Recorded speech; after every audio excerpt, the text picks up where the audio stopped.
لما العجلة بتاعته اتسرقت ملقاش غير الساند باج يخرج فيه غضبه. كان بيتمرن لحد لما ايديه بتورم ويحس ان رئته خلاص هتنفجر. ما كانش بيفايت علشان اللقب بس، ده كان عشان الاحترام، علشان يقول للعالم انا موجود.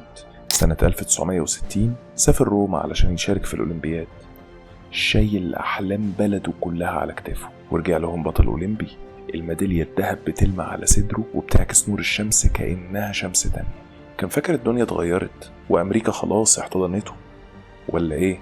لحد ما بيدخل مطعم قريب من بيته، الناس قاعدين بياكلوا وبيتكلموا مع بعض وبيضحكوا، ومجرد ما بيدخل المكان كله بيسكت، كله بيسيب اللي بيعمله وبيفضل باصص له، نظرات كلها استهجان. والجرسون بيقول له بملامح جامده واسلوب بارد احنا ما بنخدمش السود هنا، وبيرفض حتى يجيب له كوبايه ميه. في اللحظه دي كاشيوس ما سمعش صوت الجرسون بس، هو سمع صوت جاي من اعماق التاريخ بيصرخ في ودنه: انت مش حر، انت مش بطل، انت مجرد اسود.